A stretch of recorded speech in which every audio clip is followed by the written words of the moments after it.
actually just go through that It's a slide. summary of all of Yeah, them. just be sure to speak to the mic, guys. And I actually didn't go through that, flip on one more. Yeah, I think this, and I should have done this, and I apologize. It's in the packet, but what this shows you is the base plan, the version 2 plan, the plan with a little bit more hardscaping and so on, the plan that has the buildings in it, and the plan that has the. Can you use the pointers, Steve, just so you can? Okay, so this, as in all the charts, is the base plan. This The blue. This little piece right here is the second portion, second plan, which has hardscaping and so on. The brown. Okay. I'm colorblind. He is colorblind. Oh, that's right, I forgot. So, You have a golden retriever. then Light this, blue. this portion includes the PCIs that are 75 and under. This portion, the pink portion includes buildings, and this portion includes all of that plus the Park of Commerce and The second part. Continue, Commissioner Mixon. Okay, that's helpful. It's a nice overview of, and it gives people a real easy way to compare between plans, which makes sense. A couple of questions on this graph. You mentioned that the high and low range on millage for a 100K evaluation, meaning not that your value of your house is 100K, but after you've taken the homestead off, if you're still at 100K, a helpful number to compare with. The millage, your low number was, say, about 180, and your high was about 260 in round numbers a year. That, on this graph, that would correspond to the year 2015. it would. So, whoops, can we go back? Okay. It might actually be more sensible to compare for the year 2018, because the 2015 is, the first 3 years are a little bit low because you haven't kicked in your second round of funding. And eyeballing that on the high end, we're at about 3 mil and about 4 roughly. So it adds another roughly, say 20-25% if you. I can actually give you those numbers. In 2018, on a $100,000 value, the base plan would be $229, and on the high end, it would be $388. Okay, 88. all right, so about 230 and 390 roughly. And now another question to help understand this graph. This suggests that the cost to the homeowner goes down over time. And the basis for that, if I want to make sure I'm clear on it, and we're all clear on it, that is based on an assumption of property values going up at 4% per year. That's correct. There's no other change. The only other change that is included in there is the addition of some commercial activity that Right. William Waters has estimated over the first 4 years of the plan. But- After that is strictly a 4% per year inflation of the. Right, and since that curve is pretty smooth, the bump from the increased development it doesn't look like it's a big effect. The big effect is the It's 4%. almost the same in each one of those years, actually. Yeah, it's not a big, It's not. a big bump to it, really. 30 So- something. An alternate way to think about it, because one wants to be conservative, you're borrowing money, I would think, is to say, you know, there are a lot of things going out forward. And one of them, people are very active on the 3-county plan, the climate compact plan, there's also the 7-county plan, looking at that. And there's a lot of concern as to what sea level rise and climate change is going to do to property values. This is something that the insurance industry is paying a lot of attention to. We don't know, property values could go up, they could go down, they could do a lot of things. As a conservative thing, one choice would be to say, let's just assume it's flat. Let's assume property values don't change. As a conservative one, that says we're not. If that was the case, then this line would go straight across, and this line would go straight across because the debt service cost, the principal and interest payment is the same, it's flat each year. And would it be at the initial values? It would be a little lower, wouldn't it? It would be an average. If you did a straight line equivalent, it wouldn't be at whatever that is, 2.9 or at 3.9. It'd be a little bit lower than that to average across the Well, thing. yeah, Probably. but- So round numbers, let's say for the base value plan, by this analysis, it's 230. Let's say it's 200 a year going out flat as a reasonable guess. And the other one was 390, let's say it was maybe about 350. So we're looking at somewhere in the range, under a conservative scenario, of $200 per year, or maybe $350 depending on, and anywhere in between depending on what we Per add. hundred, per 100,000. Per 100,000 of taxable value, Right. not the market value, but taxable value. Correct. Okay, I think that's helpful for us to keep in mind, so we have an idea of what we're looking at loading. And I think that's helpful perhaps to keep in perspective in terms of our residents, is that we had a discussion a few years back about doing a $60 a year assessment. It was not to do capital projects, it was to cover some of our ongoing revenue expenses. And there was a good deal of unhappiness about $60. So this is looking at roughly 4 times that, 5 times that, somewhere in that range, just to bracket in terms of thinking about it. Vice Mayor? And I think if I could just sort of follow on that, because I think you're exactly right in terms of the fire assessment, which was simply to go for operational costs. Here, I think that you have to keep in mind that what we're talking about is the bones of the city. So if it was your house, it would be the money you'd be putting aside and putting into making sure that your foundation was proper, that your roof was not leaking, that, you know, the things that are truly important ultimately for you to be able to live there are the things that you're looking at spending this money on, as opposed to the operational money, which I think it's easier for people to feel uncomfortable with money just being put into operations that they can't see what they're getting for. And that's certainly my view as a property owner. Yeah, we've had that conversation about the fact that it's an investment that adds value. So while the dollar amounts are an issue, I think it would be foolish to think that when you throw dollars out there that you're going to put in people's properties, that they're not going to have pause to look at that. But from an investment standpoint, I think the message is much different, that you're going to see a value. And to the point too about keeping property values flat, there's so many properties that aren't engaged in haven't been redeveloped. I would hope that in your model, Commissioner, that would assume we'd fill the city back up, which would actually add value. So those numbers would come down if you didn't add a 4% increase, if that makes sense, because your pot's actually getting bigger.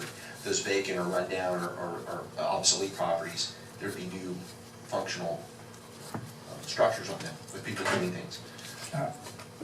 If I might respond to that. I completely agree that trying to predict forward is a challenge. There are things that we clearly want to have happen. We would like properties that are not contributing to the tax base now to come into doing that, to be improved, since it's a good thing all around. At the same time, the level of severity of potential loss of value that is seriously being considered, given that we're coastal, we are right on the coast. Only people worse on the coast is Palm Beach, out there. And given that we are pretty low lying, and we will have drainage issues, we already have drainage issues when it rains hard, those will all exacerbate.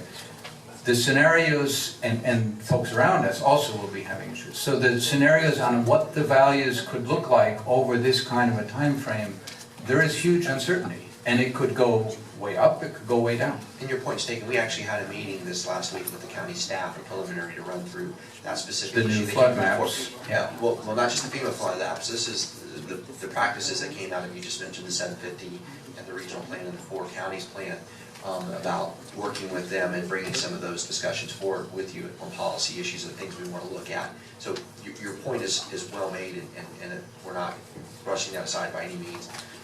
And we'll be bringing those things forward. But our point is, for this city and its location, if we're looking in this marketplace and what's happening around us, and the ability to fill the city back up because there's a lot of non-functioning properties, we really genuinely believe there's gonna be some increase in the taxable valuation, just if nothing else from the pie getting bigger, if that makes sense. Vice Mayor? Yeah, a couple of questions, not necessarily using much order, so try to keep up with me. Squirrel. Yeah, you mentioned that each year that goes by, the PCI index for these roads is going to decrease by 3 points roughly. Okay, so that's pretty easy to understand. The question is, you know, if we had $80 million, or we go to a GOB or whatever, and say, yeah, tomorrow we're going to start this, you know, put this into play and move forward with this, how long will it take us to get all of this done? How many years? Right now, right now it's a 5-year plan is what we're showing, but realistically, we're probably looking at 6 years. No more than 6. So I want to ask the question again or make a statement. You're telling me that we had $80 million in our pocket that we could start construction tomorrow. It would take us 6 years to upgrade all these roads to where they need to be, take care of the Park of Commerce, put in the enhancements to the neighborhoods, all the things that were outlined here today. You're telling me it would take 6 years. Now, Park of Commerce, and William would have to, Yeah, that was a little long. but that was a little bit longer, that I was specifically talking about, and that was when we were talking about the base plan, which was the 5,500. That was strictly the roadway portion of that, not the Park of Commerce included. Okay, well, my question really focuses on, because, you know, we've come to the end of the presentation, and we've seen the low end of the ticket, and now we're spending a few minutes talking about the high end of the ticket. Yep. Let's start with the high end of the ticket while it's fresh in our minds. The question is, how long will it take to spend the $80 million? And at the end of that spending, what will the condition of the roads been that have decreased? Obviously, if it takes 6 years and some of those roads are gonna decrease by 18 points, are we gonna be back in the same game? Well, obviously, we're gonna have to maintain, but, you know. That's has the been whole factored maintenance into it? piece on top Right. of that. We'll be maintaining, keep in mind, this is all independent of our existing maintenance plan. So this is completely separate. So 6 years would be everything minus the Park of Commerce. The Park of Commerce would take longer. That Park of Commerce, if you remember when we talked about that, and I guess William can speak to it better or not, but there are two pieces of funding in here for Park of Commerce. The first one in 5 years is $10 million. The second one is beyond that, $7 million. So, Okay, so on the Park of Commerce issue, I know when we talked, when CDM had come. yeah, I'm sorry. No, I'm sorry, I thought you were No, finished. no, I was, but I screwed up. Oh, okay. Well, unscrew it. The first 5 years is $10 million on the Park of Commerce, and then the out years were a $7 million piece, so it's the $18 million. And the other part of that, if that's the all-in package, we haven't developed a specific time frame on the structures and the property acquisition issues.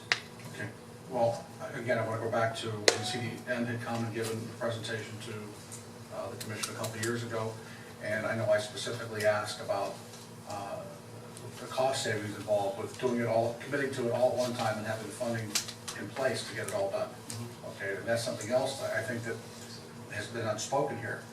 You know, that is, if we stretch this out, if we only go with the base plan, let's say we're willing to go with just the base plan, okay, these roads are gonna deteriorate at three points a year, and we may be, you know, it's gonna cost us more money over a longer period of time to get where we need to be. Is that a correct? That's correct, sir. Okay. Is it 3 points or 3%? I'm sorry. 3 points. 3 points, okay. 3 points. You have a follow-up? I have a few. Okay. As a point of reference, one of your slides showed the Park of Commerce having 939 acres. Is that an accurate number? I thought it was more like 400 acres.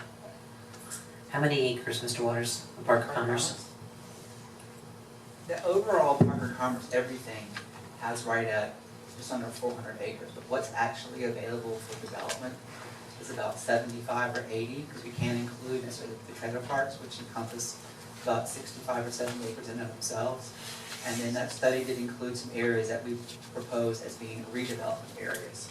So the whole area that you saw embraced in that diagram up to the canal, is about 400 acres, 450. But your graphic showed 939. Which graphic? Handout. I didn't do that. You didn't do that? Somebody did. Some acres that well, so just for clarification, it's not 900. 939 acre industrial park. Yeah. So it's just under 400. You got counted twice. That's under Plan 4. So. Yeah.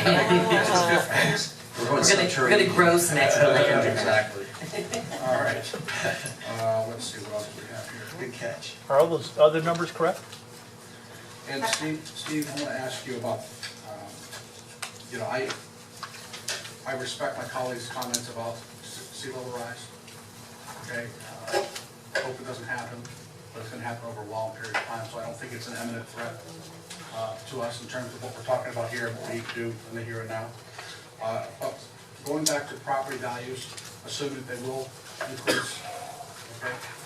Big question I have is, when you did the analysis of the increase in property values, did you carefully factor in the Save Our Homes 3% cap that goes with homestead properties?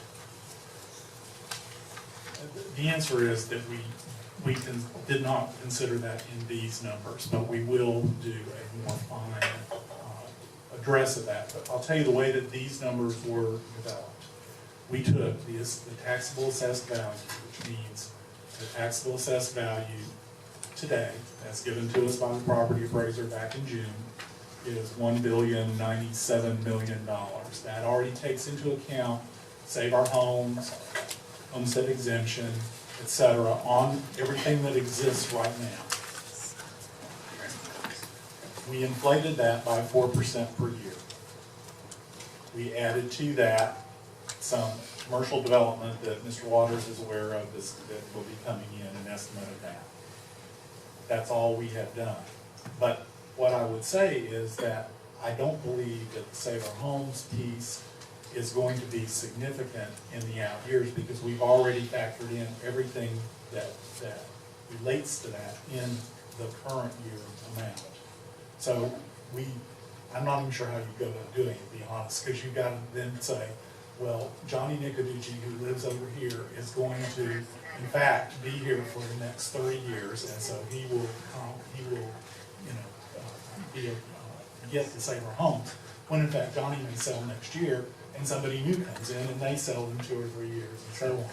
So when you roll the numbers that way, it's very hard to estimate what you're talking about. What we do know for a fact is this is what it is as of January 1 of 2013, as approved by the property appraiser. Well, simple math tells me that if you have a homestead exemption, your tax increase can only go up to 3% max. Right. Okay, so in real simple terms, we should at some point be able to determine how many homesteaded properties we have in the city, Yes. what their taxable value is, Yes. and that's a factor here. Everything else, like you say, is who knows. And if we live in a more perfect world, and our income producing properties, our rental properties, were better maintained and had more value, we would be flush with cash. Yes. But I guess the theory here would be is, as we improve these neighborhoods, as we improve these roads, and our property values go up, these properties are going to start to turn. And when they turn, we're going to get fair market value, which is going to translate into taxable value, which is going to be a lot higher in the 3 or 4 or 5 years out than it is right now as we speak. So I think your 4% is probably a very conservative number. We believe that it was, and to your point, remember that the property appraiser, by definition, when he creates and estimates the assessed value, which is the start before you take away homestead exemption, he figures that at somewhere in the neighborhood of 85 to 90% of market. So there's always some flux in those numbers. And as they turn over, the market number goes up, and in fact, then the assessed value, the 85% or 90% of that, goes up also. And I think ultimately that's what we're looking at. We need an upward trend, strong trend of upward property value. I think my last comment would be more of a statement, and I just want to thank the staff. Yeah. I want to thank the staff. Thank you. Thank you, the staff, from the bottom of my heart, for putting this work together and laying it out in pretty easy to understand terms. Okay. And I want to thank the administration for getting behind it, and thank this commission for getting behind it. I have spent at least a dozen years in this town talking about infrastructure, year after year after year. And those requests for attention have fallen on deaf ears year after year after year. We finally have a commission that is willing to focus on the meat and potatoes, if you will, of our responsibilities as elected officials versus what I call the shiny objects. Okay, and we're gonna put this town back together. I wanna thank Pam finally for coming out, and, not finally, You can, no. I came, Okay, let me phrase that. I'd like to thank the mayor tell my husband first. for affirming, the dire conditions that are out there and our need to really commit to putting the infrastructure where it is sorely needed and truly deserved. And I hope that we'll be able to tweak this a little bit more and move forward with it. So thank everybody that's been involved. I look forward to working on this. Thank you. Commissioner Amoroso? Oh, Commissioner Zerti? Thank you. I too would like to thank staff for putting this together, because there's a lot of tremendous data here, which is good to digest and take time and have the handouts ready. I think it's going to be good for people. Have your questions today, but go back home and really look at this in terms. I had the ability to, I guess, the time to look at this prior to today. I think I always wanted to sort of look at this in the progression that you summarized it in that one graph, because as you talked about the standard automobile, and which nobody buys one without air conditioning and power steering and so on, or a radio. And you looked at the differences between one step and the other. The difference between the first 1 and 1A is a couple of percent difference. It's very minuscule. And then, from 47 to 48.5 million dollars. The difference between the 55 to the 75 of $6.6 million more, on top of what you had as the base, really is a very small difference, which you graphically can see there. But in terms of the overall impact of what we might want to cover as a city, we hear so many times potholes and cracked sidewalks and these kind of things. That's right there in front of us. I know we're talking about things under the ground and all, but there's a lot here that we drive by every single day. When you look at moving that up and adding to your second plan, you added about maybe $8 million, another 10%. Plan 3 added another $15 million, all right? Another 25% compared to the plan before. The point I'm getting at is that as you look at these things that you're putting buildings into this, which really makes us much more efficient. One of the things that's not factored in here is the efficiency that the city would get by aggregating services and things in these different buildings, using these things as a way of looking at this. And this is a visioning workshop, but it kind of is in a way. I really do think this is a pretty clearer, a much clearer approach of looking at how dollars and cents really come together. I mean, common sense, okay? And so as you come down the line and you say, well, 80 million, that's our, all in, we're really comfortable driving down the street now. And you put some of these numbers, I'd like to ask that pie chart break down that big blue pie to 50 and under, and then 0 taxes and under. So you really can see how much of that 75 or 80% chunk has folks that may not even be affected from this, but that are in areas that need a lot of work, that will have an improvement. You will help those in those areas a lot. Okay, and I'd like for us to see that. So when I think about even where I live, and I put a lot of money into that, my old house was built in the late 20s and gutted it, and it's been underwater for a while, so I don't think that has anything to do with the rising sea level or anything like that. But it's just a fact that happened here because I believed in this city. I still do, and I think this is something extremely important for us to have the courage as a city, as a community. Probably this is maybe the one thing that brings us all together, that we can all agree on, finally, something. And I apologize, Commissioner McGoy, I didn't get testy about that letting this go and hearing, because I knew the hard work that the staff put in this. And when you get chopped up sometimes, and this is complex with many parts and pieces, that I really wanted to have it hurt out full and continuous. And so, did we also consider a possibility that we might see some increase in CDBG funds because of having shovel-ready projects sitting there? The CDBG, from all we are being told, is probably, we were actually having to fight to keep it from going away, much less getting more. That doesn't preclude the opportunity for us, if we learn one lesson from they call them the ARA grants from back when they were doing the big federal grants for energy, was they were always saying shovel ready, give us something that you've got sitting on the shelf you can pull off. So by at least going through the design process and identifying these projects and getting them design, we're ready at the drop of a hat if money does come available. And that's part of another discussion we have to have about really considering our presence in Tallahassee and in Washington, because there may be a federal program at some point that comes through, and regardless of your politics, you know, this is all about Lake Worth. We're going to go get our piece of the pie. And then what we're seeing in Tallahassee is a loosening of the attitude, and I don't want to call them turkeys, but you know, I think the last big turkey that Lake Worth got was for some infrastructure. I think it was $3 million several years ago that Mary Brandenburg got for water utilities for one of the lift stations. So those things are starting to become a reality. Anywhere we can go after funding, whether from a legislative process, a grant process, the EDA grant was mentioned, or if we can really open up the spigot on the CDBG more, Commissioner, that's part of our discussions, and we'll be on that.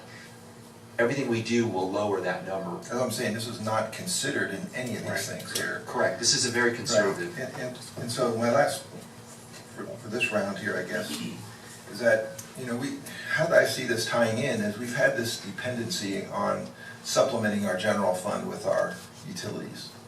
You saw a pretty good contribution up here from utilities that had been amassing these things, and we've all been kind of doling in the money from paying our bills that's been accruing over this period of time, which we need to use that. This is a good time for this. And so you have to have the courage to get off of this dependency.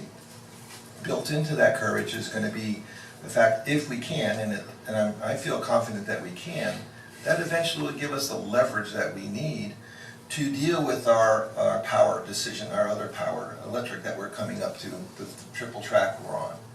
So how do we do that? Because we either pay now or look for this action, however we might all agree with all the input, and I know that we need excellent input from not only you all, but from all the neighborhood associations, get some good feedback from this.